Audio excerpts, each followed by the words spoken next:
Welcome to Moments with Marianne. I'm so delighted we're spending this time here today. We have a very empowering show coming right up with special guest, Steve Taylor. And he's here today to share with us his new book, The Clear Light, Spiritual Reflections and Meditations. So have you ever wondered if poetry can elevate your consciousness? As Eckhart Tolle has written, poetry has been recognized since ancient times as a highly appropriate medium for the expression and transmission of spiritual truth. Today, our special guest, Steve Taylor, is here to share with us his new book, The Clear Light, which is an Eckhart Tolle Edition. Now, many of you will remember Steve Taylor. He's been on the show before. He's a senior lecturer in psychology at Leeds Beckett University and the author of several best-selling books on psychology and spirituality. He's the current chair of the transpersonal psychology section of the British Psychology Society. His articles and essays have been published in over 50 academic journals, magazines, and newspapers. So let's welcome to the show, Steve Taylor. Hi, Marianne. Great to be with you. What an honor it is to have you again here and talk about this new book. I am so excited. So what inspired you to write this book? Well, it was a gradual process, really. I wrote the book over a period of 5 years. So it's really a sort of collection of moments of inspiration which occurred over a long period of time. So I think the theme which connects them is that they all emerge from, higher states of consciousness, moments of awakening. So they're all kind of glimpses into the awakened state, and they're all insights which appear in that state. Oh, how exciting is this? I know this is the third book that you've published with New World Library. And so what has initially inspired you to even follow the spiritual path that you're on? It wasn't really a decision. It was an organic process. I think it was in me from birth, really. Maybe from, before birth, maybe in another lifetime. But it was something I became aware of when I was very young, perhaps 16 years old, 17 years old. Then I began to have what I would now recognize as spiritual experiences. Although at the time, back then, I didn't understand them. And I thought I was maybe crazy. So I knew that I shouldn't tell other people about them because other people would think I was crazy. And I had a sense that I might end up being sent to see a psychiatrist because other people wouldn't understand me. But it was only later on, a few years later, when I began to read books on spirituality and mysticism, I began to recognize my own experiences and thought, wow, maybe I'm not crazy after all. Or maybe I am, but lots of other people are crazy too. I would fall in that category. To be crazy. But, I'm glad that you talk about that because I think a lot of people, when they first go through any type of spiritual awakening or spiritual process, there can be this feeling of, gosh, I may need a padded room, when in a sense, it's really just opening to a different level of consciousness. That's true. I mean, the problem is that in our society and sort of Western cultures in general, there's not much understanding of these states. And we tend to view, well, not us, but our culture in general views non-ordinary states of consciousness in toto as aberrational. So anything which is non-ordinary is seen as pathological. So that applies to higher states of consciousness and states of psychosis. They're kind of linked together, grouped together as the same thing. So I think it's changed a little bit over the last 20 years or so. I think there is more understanding of spiritual states and of higher states of consciousness in general.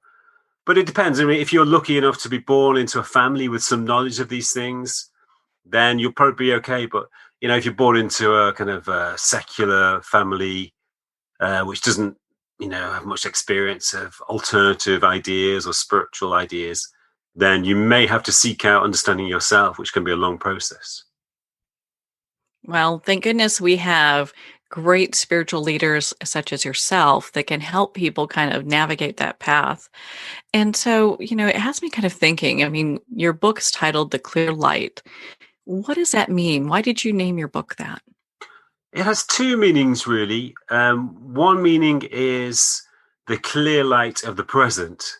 So there are a few pieces in the book where I talk about, when we live in the future or in the past, when our minds are filled with anticipations of the future or goals for the future, or memories about the past, or feelings based on past experiences like guilt or bitterness or frustration because of past experiences, then there's a sense that we become clouded over. Our minds become foggy with concepts, and we can't see the world clearly. We're filled with this fog of abstraction, which stops us seeing the world clearly. But when we live in the present, everything fades away. The future and the past fade away. The haziness of thoughts fades away, and there is nothing but the pure, direct experience of being in the moment. And everything is clear. Everything is clear in the present, whereas everything is foggy in the future or the past. So that's one meaning, that when we give our whole attention to the present, then we exist in the clear light of the present. And the second meaning, this is a reference which occurs in a couple of other poems, is that the clear light is also the essence of our being. Then there is a radiance at the essence of our being, and we sometimes become aware of that when our minds are very quiet, perhaps in a deep state of meditation, or it could happen quite randomly when we're maybe walking in the countryside, feeling quite relaxed. It could happen in any situation where we switch into a higher state of awareness and we tune into the essence of our being. Then we become aware of a kind of a rich radiance shining deep inside us, almost as if there is a kind of golden core of our being. So the clear light is also the golden radiance of the essence of our being. Oh my goodness, I love that. And it's so true when you look at who and what the core of ourselves are, that being connected to that is such a powerful thing. I think a lot of times people, they need a little help getting that connection in place. That's true. I think a lot of people seek that connection even without being aware of it. I remember a few years ago, I was on the beach and I looked into the distance and I saw lots of sort of small black figures in the water. I thought, are they birds? Are they seals? But I walked close and realized they're all surfers. There were like dozens of surfers in the water. And I thought, what are people seeking when they go surfing? They're seeking exhilaration, the feeling of connection to nature, the feeling of connection to the water, the feeling of challenge and overcoming, obstacles and getting riding a bigger wave. But I think they're also seeking nowness. They're seeking a connection to the essence of their being. They're seeking a clear mind. I think there are lots of activities that people practice. Could be climbing, walking in the countryside, also extreme sports like paragliding or bungee jumping. I think they're actually seeking a clear mind. They're seeking presence. Whenever you're in a situation of danger or a situation of close contact with nature or with the elements, your mind switches off and you become one with the moment and therefore one with the essence of your being. Getting to that oneness, I think, is where everyone wants to be. And I love how your book really helps people in many ways find how to do that. Because I think a lot of times when we talk about meditation and being in that place of stillness, it can get really confusing for new people or just people who have been doing it for a while. It's like, how do I know I'm in that space? Yeah, I think, I'm sometimes surprised. Well, I'm not surprised anymore, but I used to be surprised by the number of people who would, they'd find that meditation actually had the opposite effect it's supposed to. Because some people would find that meditation brings out thoughts that they had suppressed or memories that they had suppressed.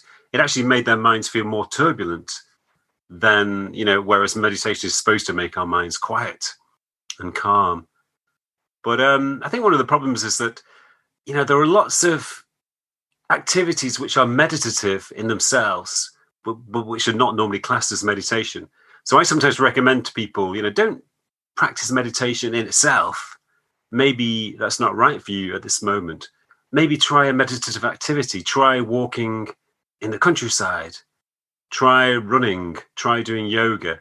So really, any activity which slows down the mind and gives us a sense of connection to nature and to our own bodies, that is meditative. And it will slow down our thoughts. It will quieten our minds. And finally, there's a certain point when our minds become so quiet and our thoughts become so slow and soft, then we feel connection to something deeper inside us. It's a bit like, clouds slowly softening and drifting away and becoming so thin that eventually you can see the sunlight behind the clouds. So our minds are just like that. Eventually our thoughts slow down and the radiance of our true self is visible and we can feel it. Well, I think that that's such a great place to start. And I could understand completely what you're talking about. I remember when I first started meditating, it was stressful because I kept thinking of everything. I'm like, oh, am I meditating? My mind's going 100 miles an hour. So, what advice do you have for people that are starting off that are new? Well, there's a tendency to jump in a bit too deeply for some people. So, you don't really want to start meditating for 40 minutes at a time, in completely silent surroundings. You want to take it gradually, a few minutes at a time, and then slowly build up over the days and weeks. But I think the main thing is that, it does take time to plunge into your own being. There's a poem I wrote once where I talked about how, it's like acclimatizing to a different country. At first, you go to a foreign country and it seems strange and you feel slightly uneasy, perhaps, because all the customs are so different. People are speaking a different language. The climate is different. So you feel slightly uneasy. You can't really settle down. But slowly, over days and weeks, perhaps months, slowly you begin to adjust. You begin to settle down. So you begin to acclimatize to the inner world, you could say. There's a natural process of adjustment that takes place. So if the longer you touch into the inner subjective world of your being, then the more familiar and comfortable it will become, until eventually, you'll feel completely at home there. Now, that's a place we all want to be. I felt that your meditations were really powerful. And the one that I really kind of resonated with, there were many, but the one that's kind of standing out in my mind right now is be gentle with your mind. And I thought, wow, what a great starting point that is. That's true. I mean, especially in the modern world, we tend to push ourselves really hard and we expect too much of our minds. We expect them to work for 8 or 9 or 10 hours a day. Then we expect them to, organize our lives, organize our free time. We expect them to take in lots of information. So we're placing demands on our minds all the time. And, our minds they're sensitive. Like I say in the poem, they're sensitive artists. They're not machines. So you need to treat them with sensitivity. You need to be gentle with them. And especially if you rely on your mind to bring you ideas and insights and inspirations, your mind will only do that if it's treated gently. So you need to allow your mind to relax. You need to give it time off. You need to allow it to recharge and regenerate. And, just as you would, if you were relying on a sensitive artist to bring you paintings and poems and pieces of music, you would be gentle with them. You would allow them lots of free time and lots of space. So we should do the same with our minds. That's where all the magic happens, that's where all the creativity and fun and magic takes place. And, I just felt that your book really helped people, if maybe not learn new information, but really kind of help them along their path in discovering that for themselves. I hope so. Yeah. I mean, it's a book of guidance, partly, it's a book of guidance to myself. I in a lot of the pieces, I refer to you, I refer to the reader. But in some cases, I'm actually referring to myself. I'm actually talking to myself. I'm actually telling myself to be gentle with my mind because I place as many demands on my mind as other people do. I expect my mind to write books, to reply to dozens of emails every day. I expect my mind to mark essays, to mark students' essays at my university. But I need to give my mind some time off and allow it to regenerate. So yeah, I hope it's a book of guidance for people. So, how were you led to develop these different meditations? How did that come to be? Again, it was a very organic process. It wasn't something which I consciously decided. What happened was that when I was going back to when I was 16, that was when I first began to have spiritual experiences, or at least I began to become conscious of them. That was also a time when I started to write poetry. Um, I I just love the feeling of putting my pen to paper and creating these descriptions of my experiences or descriptions of my surroundings. So I loved the feeling of writing poetry, and I loved reading poetry. And that continued for a few years. I was also a musician, so I used to write songs. So I loved writing lyrics as well. And, I played in bands until probably my mid-20s. But then I had a period of depression and frustration and confusion. And I stopped writing poetry. I stopped writing songs. And that continued for perhaps 10 years. Not the depression and confusion, but the cessation of writing poetry and songs continued. I didn't write any poems for about 10 years. And I thought it was over. I didn't consider the idea of writing poetry again. I thought it was just something I'd done in my youth and, kind of adolescent poetry. But when I was about 35, which I'm 53 now, so we're talking about, 15, 20 years ago, my wife and I started a family, and it was a very stressful time. We had two young babies quite quickly. I think when the second baby came along, our first one was only 18 months. So it was a very stressful time with two very young children. We weren't getting a lot of sleep. There were some health problems. I had some health problems. So I got into it was quite a traumatic time, really.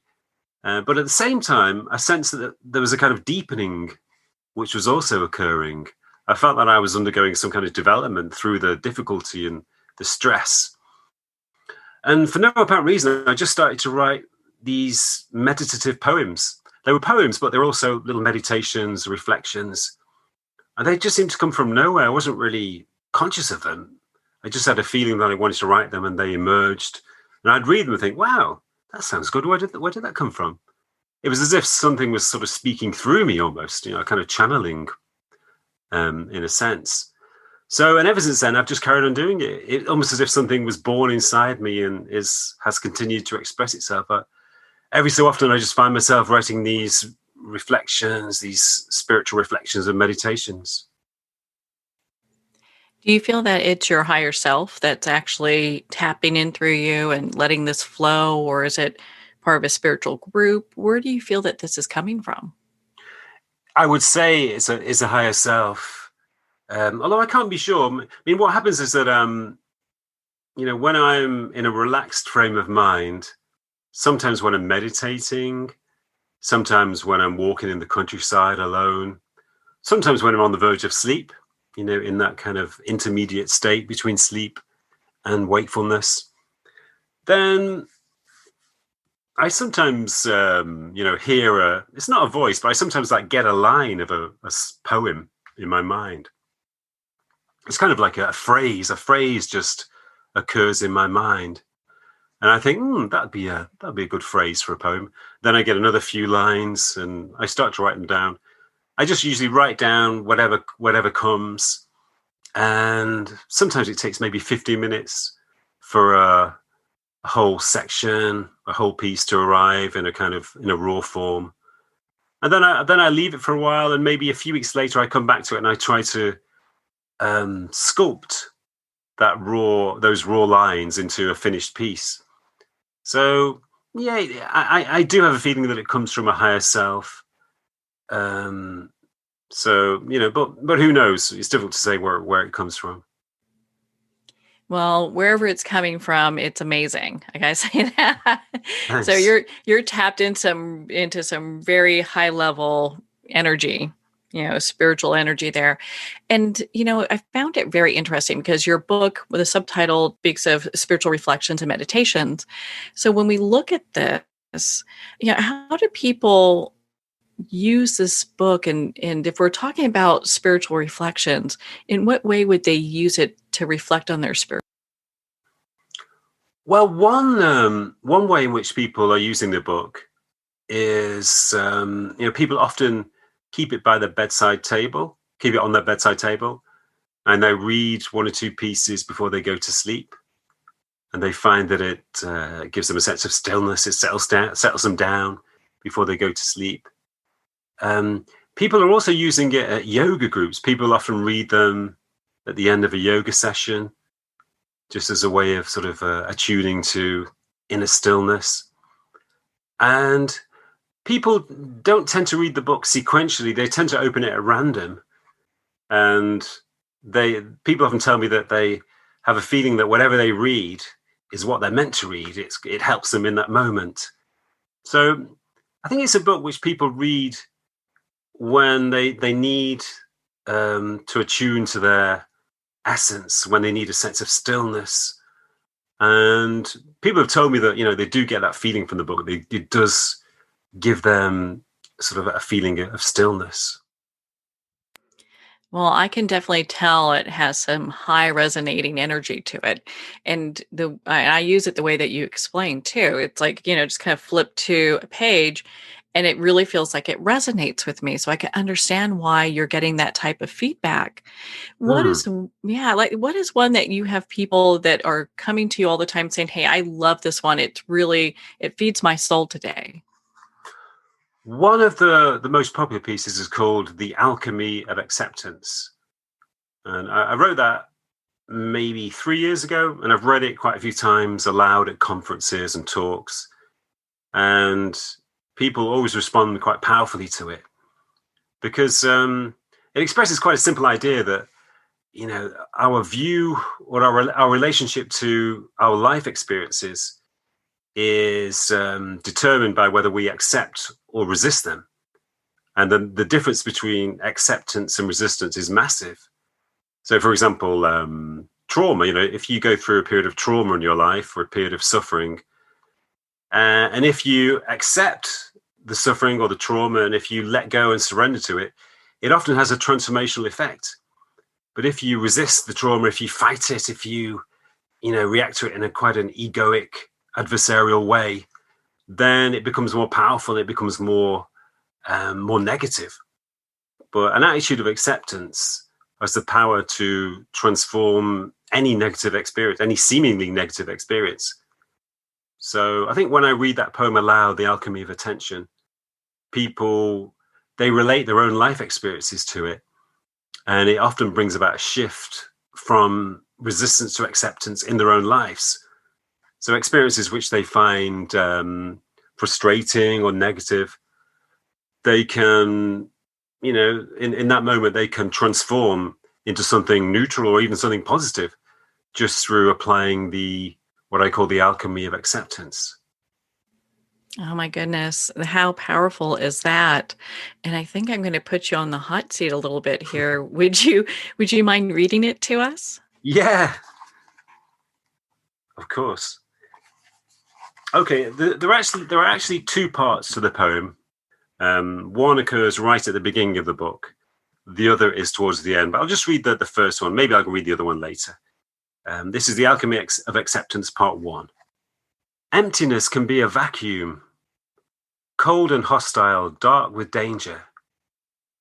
Or emptiness can be radiant space, glowing with soft stillness. And the only difference between them is acceptance.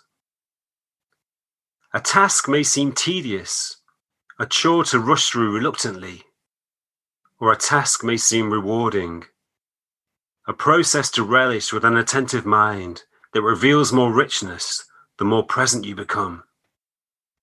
And the only difference between them is acceptance.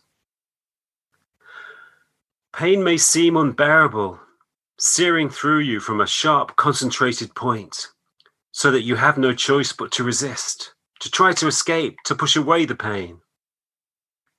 Or pain can be a sensation that you can move toward and merge with, that no longer has a center, that dissipates through your being, until it becomes soft and numb, no longer pain at all. And the only difference between them is acceptance. Trauma can break you down to nothing, destroy the identity you spent your whole life building up, like an earthquake that leaves you in ruins. Or trauma can transform you, break open new depths and heights of you, give rise to a greater structure, a miraculous new self. And the only difference between them is acceptance. Life can be frustrating, full of obstacles, with desires for a different life constantly disturbing your mind. Or life can be fulfilling, full of opportunities, with a constant flow of gratitude for the gifts you have. And the only difference between them is acceptance. Oh my goodness. Thank you so much for sharing that with us. I think we all needed to hear that today. There's so many people going through so many life challenges. To know that there's a light at the end of the tunnel is such an important thing. Yeah, I think so. I think we are living through quite a tumultuous time at the moment, a time of crisis. So, that obviously creates a lot of discord in our minds. And I think acceptance can help, even in difficult situations which cause discord and chaos in our lives. Acceptance can help us to deal with them. It doesn't necessarily mean that we don't need to change anything. We may need to make changes in our lives, but still we need to accept things before we change them. Acceptance can also be the beginning of real change in our lives. Or when change happens to us, it's not, it's something that we can become more resilient from. That's true. Yeah. There's another poem called Be Soft, where I talk about the importance of being flexible. Whatever happens in our lives, we need to, absorb every experience. And if we make ourselves too hard, then we cause conflict. Experiences clash with us, and it creates, discord and even more conflict. But if we are soft, then we can adapt and adjust, and we can live much more easily. Do you think that's kind of what this time in history is asking for us to do, is to be more soft with one another and especially ourselves? Yeah, I mean, in some parts of our lives, in some parts of the world, the opposite process seems to be occurring. People seem to be becoming more divided, and more conflict seems to be, being created. But I think many people are realizing that division and conflict, they are never an answer to any situation. They just produce more chaos, more disorder. I think more and more people are realizing that we have to give way, we have to soften ourselves, and we have to embrace the other rather than being in conflict with the other. Ultimately, the only way that the human race can make any progress, and the only way in which we can ever live in harmony, is by embracing softness and accepting one another and reaching out in empathy and connection to one another, rather than in division and disconnection. Yeah, there's so much. I don't know if it's really anger, maybe in some ways, but just there's a harshness to the energy that feels like it's at least, within parts of this country.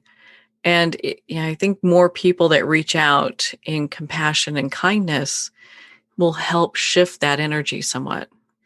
Oh yeah. That's one of the pieces is exactly about that. It's called what's it called? I forgot what it's called now. Oh yeah, Making the Human Race Whole. It's about how by bonding with one another, by connecting with one another, we actually help to make the human race whole rather than sort of splitting into different units and different separate entities. Should I read that one? I would love for you to read that one. And I'm so glad you brought that up because that's another one. I've got all these bookmarks here, of wonderful poems and meditations that I felt like really touched my soul. And that's one of them. Yeah, I actually wrote this when I was away for a weekend at a conference in I think it was in France, and I met so many people, and I made so many connections during this conference. Not just with the people, but with the taxi drivers, the people I met at the airport. I was in a sort of super friendly mood, and I was being really friendly to everyone I met. I mean, I'm normally a pretty friendly guy, but I was being making a big effort to be open and friendly to everybody. And I made sort of dozens of connections with people. And I was left with this feeling that, in some very small way, I'd helped to make the human race more interconnected by making all of these connections. I'd created these empathic bonds between myself and a lot of other people. And, those kind of things, they leave a residue behind. The people you affect other people who in turn affect others. So there's a very sort of powerful effect from those tiny, interactions. So I wrote a poem about it, which is called Making the Human Race Whole. Make as many connections as you can so that this broken world can become whole again. It's your responsibility to radiate benevolence to everyone you meet, to be reckless with your friendliness, to surprise strangers with your openness on behalf of the whole human race. It's your responsibility to turn suspicion to trust, hostility to sympathy, to expose the absurdity of prejudice, to return hatred with implacable goodwill, until your enemies have no choice but to love you on behalf of the whole human race. It's your responsibility to free yourself from bitterness, to harness the healing power of forgiveness, to repair connections and re-establish bonds that were broken by resentment years ago on behalf of the whole human race. It's your responsibility to open up channels of empathy through which compassion can flow until there are so many connections across so many different networks that finally, like the cells of a body, billions of human beings will fuse together, sensing their common source and their common core. Then a new identity will emerge, an overriding oneness,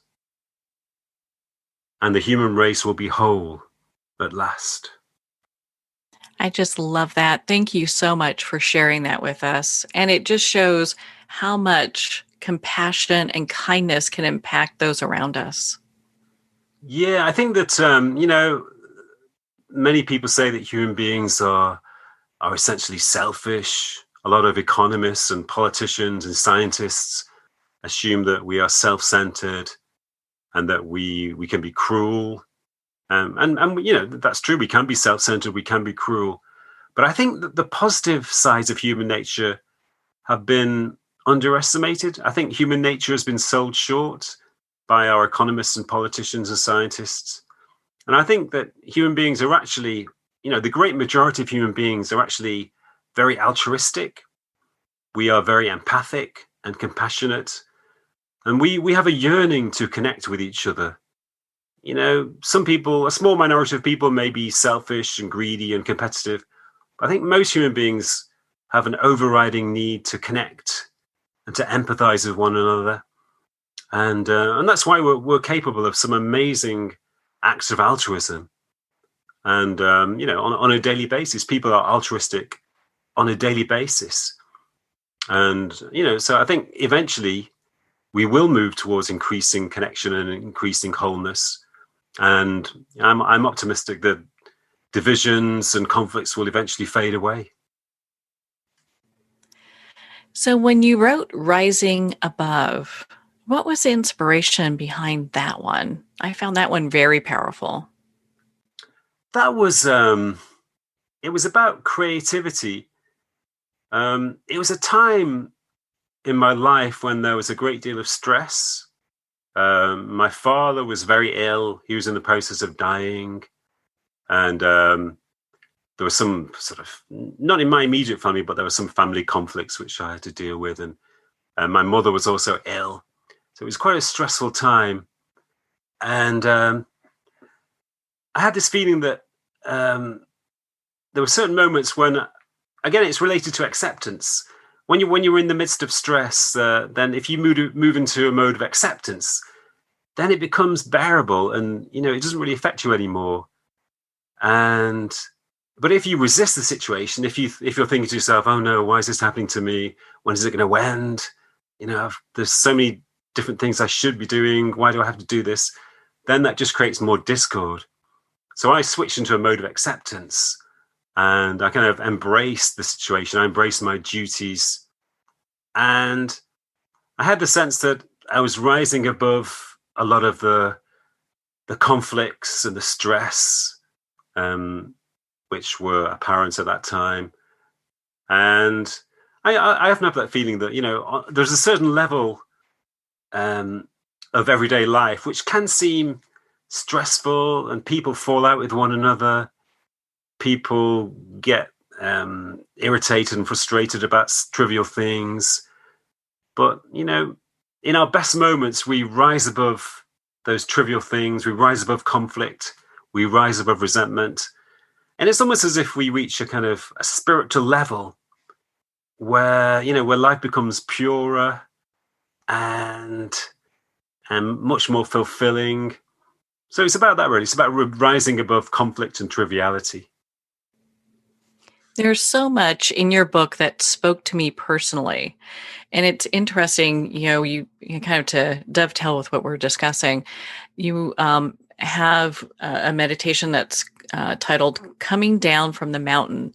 And I can really resonate with that one. When I moved to Colorado, I moved into the Rocky Mountains. I was at Red Feather Lakes, high up in the Rockies. And it was me and my dog, and meditation was the key. But at some point, you have to come down from the mountain. Yeah, that's true. I mean, it's great to be on the mountain, Yeah, for sure. It's great to live in a monastery. Not that I've never lived in a monastery. I imagine it's great to live in a monastery, so peaceful and still, and you can be so attuned to the essence of your being and live in harmony with the whole universe. But yeah, at some point, you can't live in a monastery forever. You can't live on the mountain forever. You have to come down at some point. And, that's when life gets difficult, when you come down from the mountain. That's when you're assailed by the stress of everyday life, by the discord of relationships, by the bombardment of demands and duties which the world throws on us. So, the deepest kind of spiritual wakefulness is developed in the midst of the stress and the discord. It's not developed in the stillness of the mountains. It's really tested when it's developed in the midst of everyday life. So that's yeah. I mean, I'm not criticizing people who go to monasteries. I kind of admire them because they're putting their spiritual development as they're making it the foremost thing in their lives, which is very admirable. But but I think we really need to develop our spirituality in the midst of the messiness and the discord of everyday life. Then it becomes deeper and stronger and much more stable. Yeah, it's interesting how that is, because everything is about relationships. And while the mountain can be so peaceful, sometimes we're actually diving into the relationship with ourselves, and once we get that right, then we've got the relationship with others that we're working on as well. That's right, yeah, and that can be the problem with if you do live in a mountain or a monastery, then you neglect relationship with others. You neglect the emotional, relational aspects of life, And so you have to have a balanced approach to spiritual or personal development. You can't focus too strongly on one area. You have to develop your spirituality at the same time as developing your emotional life, your creativity, your intellectual life, and so on. That's the most ideal form of spiritual development. Incorporates every area of life. You have a meditation that's called the flow. I'd love for you to share a little bit about that one with us. Well, it had quite a mundane beginning, actually. I was going on a long run. It was like a sort of 6-mile run, I think. And about a mile into the run, I was thinking, I'm not going to make this. There's no way I'm going to finish this. I was thinking of the 5 miles ahead of me. And I was already so tired. And I just kept thinking of this, the end of this run, the end of the 6 miles. I thought, I'm never going to make it. It's going to be impossible. But then, I started to focus on my surroundings. I started to look around me at the trees and the sky. And I thought, wow, this is beautiful. And I thought to myself, I'm not going to think about the end. I'm not going to think about finishing. I'm just going to enjoy the journey. I'm just going to enjoy the run. So I stopped thinking about the destination. I stopped thinking about the future. I just focused on the nowness of the journey, of the run. And after a while, I felt this kind of flow arise inside me. I felt I was latching onto this flow, and it became easy. It became effortless. And, eventually I finished the run without too much effort, without too much struggle.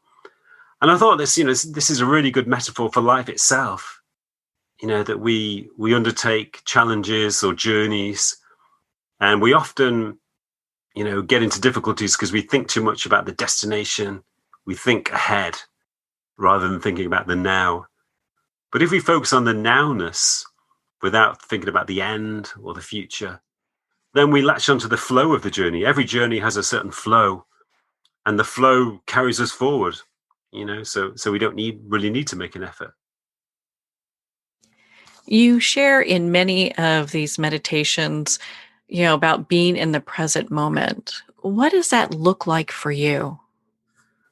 For me, it looks fantastic and beautiful because it means that, whenever I'm living in the moment, whenever my attention isn't occupied by tasks or duties or distractions, and I'm just giving my attention to the isness of my surroundings, then everything becomes interesting and beautiful. And I notice a lot more things. There's a piece in the book where I talk about walking to the shops. I think it's called the strangeness.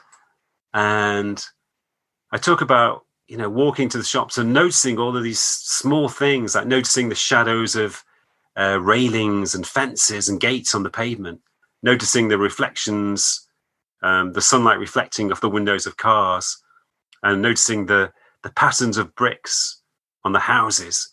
And everything looks so interesting and beautiful. And that's just because, I'm paying attention. I'm giving my full attention to the nowness of my experience. So my mind is empty. There's no abstraction in my mind. There's just pure perception. It's a bit like being a child again. I think children have that incredible, I think to be a child is an incredibly exhilarating experience because children are so, their perception is so vivid and so fresh. Everything is so real to them. So to me, being in the present means living in a beautiful and exhilarating world. What advice would you give our listeners and our readers if they're looking to develop, just being in the present moment more often? Because I think a lot of times people get a little confused about what that might look like. Well, I have a little method which is based on a concept which I call the 3 A's. And I talk about this in one of my other books called Back to Sanity. And the 3 A's are 3 states of being in which human beings can live. So 3 states in which we spend our time, while we are alive. And the first one is abstraction. So that's when we give our attention to our thoughts, to our memories, to our anticipations of the future, or to daydreams and so on. Any kind of mental activity which we give our attention to. So we obviously spend quite a lot of our time immersed in abstraction in our own heads. And the second one is absorption. That's the second A. And that's when we give our attention to tasks or activities. When we do our jobs, we have to immerse our attention in tasks and activities. But it's also distractions, like entertainments, like giving your attention to a TV program or to a book and so on. So we spend a lot of time in absorption as well. And I think abstraction and absorption are probably the most common states in which we live, sometimes in combination. Sometimes we're partly in abstraction and partly in absorption at the same time. But the third A, the third state in which human beings can live, is awareness. And this is when we give our attention not to our thoughts, not to tasks or activities, but we give it to our experience in the present moment. So we give it to our surroundings, to the world around us right now, and also to our feelings, the sensations we have within our being right now. So what we need to do is really to spend less time in abstraction, less time in absorption, and more time in awareness. And so, you always have a choice. I think I say this in one of the pieces in the book, that we always have a choice about whether to be present or whether to be absent. And we often choose absence. We often choose, living in our thoughts, giving our attention to our thoughts, giving our attention to activities and distractions. But we can choose to be present. We can choose to just give our attention to the objects and natural phenomena around us right now, the other people around us, and also to our own experiences right now. And when we choose awareness, when we choose to be present, it is always a pleasant experience. It's an experience of harmony and contentment. So basically, we need to choose awareness. What a beautiful place to come from, because, excuse me, if everyone is in this place where they are just in awareness and present, they are giving the best gift they can to anybody.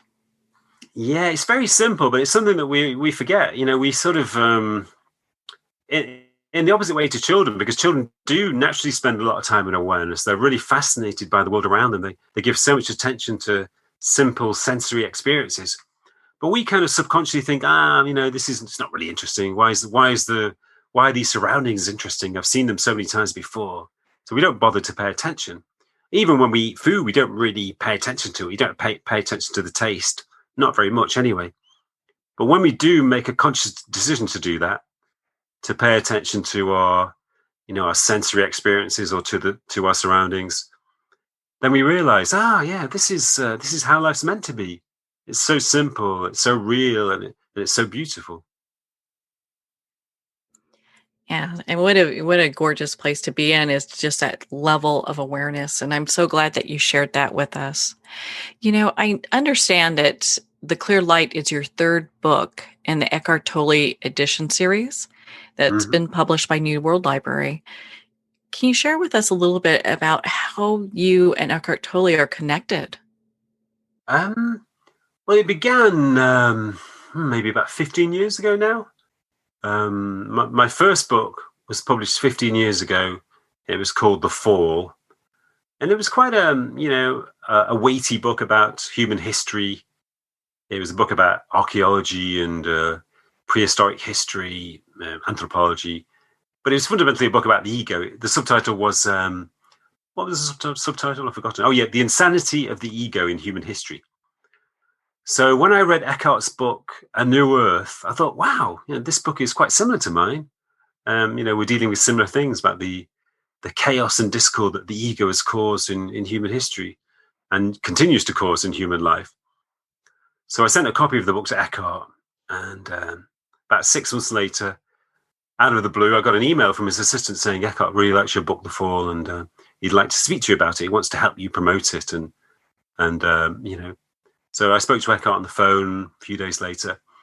And ever since then, we've been in contact, and I've been very grateful for the support he's given me. He's given me with my books.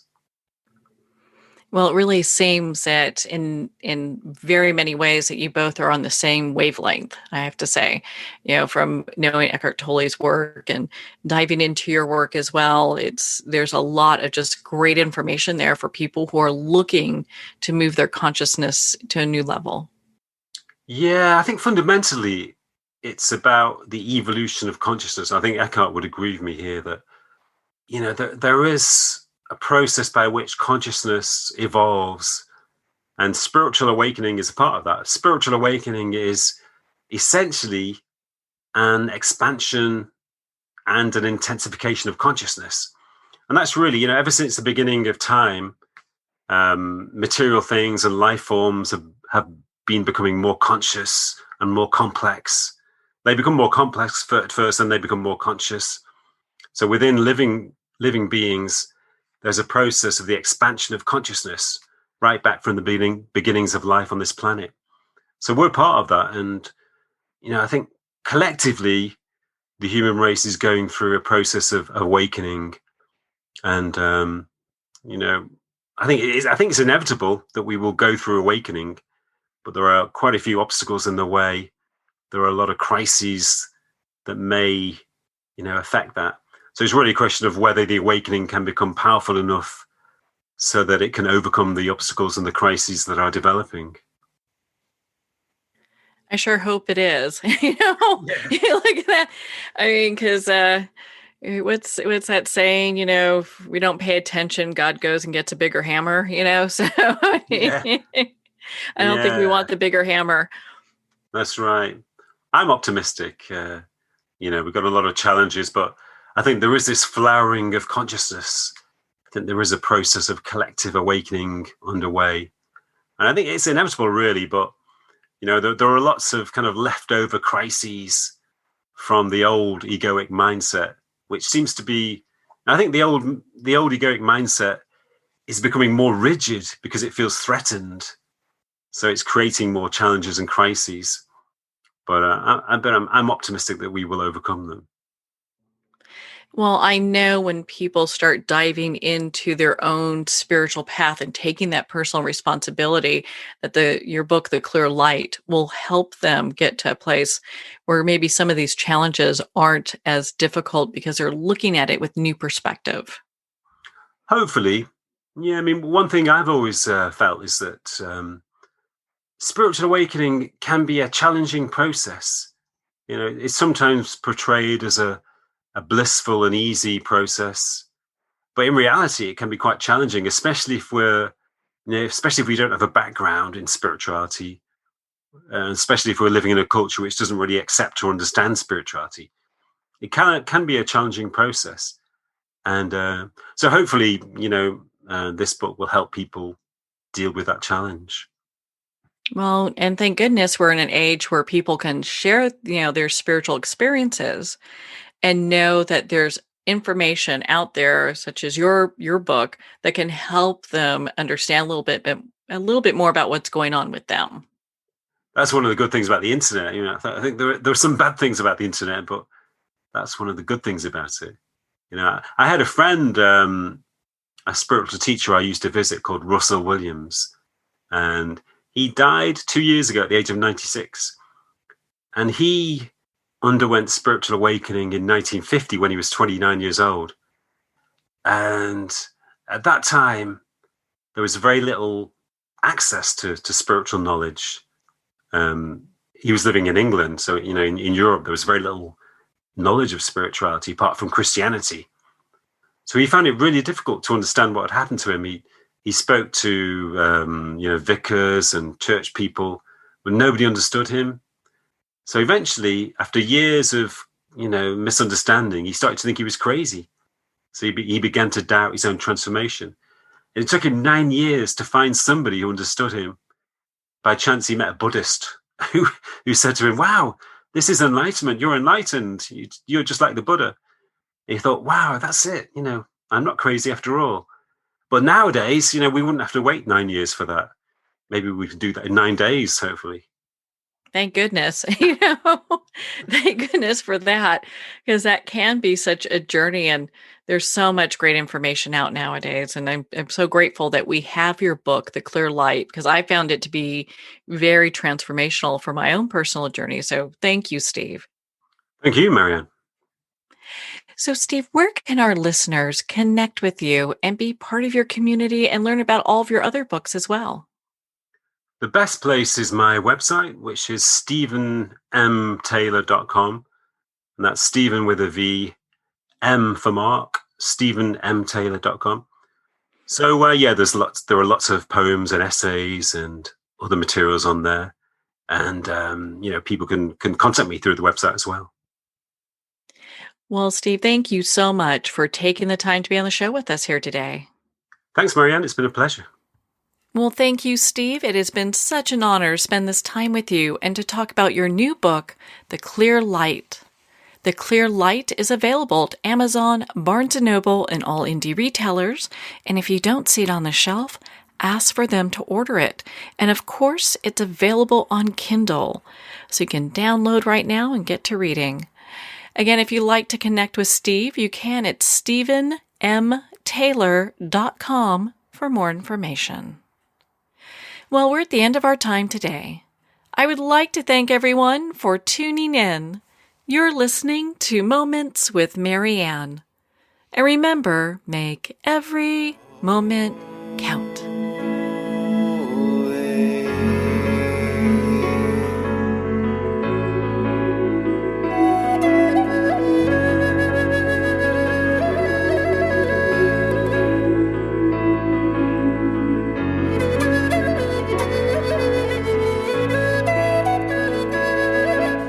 In a single moment, your life can change. Moments with Marianne is a transformative hour that covers an endless array of topics with the best of the best. Her guests are leaders in their fields, ranging from inspirational authors, top industry leaders, and business and spiritual entrepreneurs. Each guest is gifted and a true visionary, a recognized leader in her own work, and while teaching others to develop, refocus, and grow, Marianne will bring the best guest and sometimes a special surprise. Don't miss this. You never know just which moment will change your life forever. Moments with Marianne airs every Sunday, Monday, Thursday, and Friday at 8 p.m. Eastern and 5 p.m. Pacific Time. Make sure to tune in and visit momentswithmarianne.com for more information.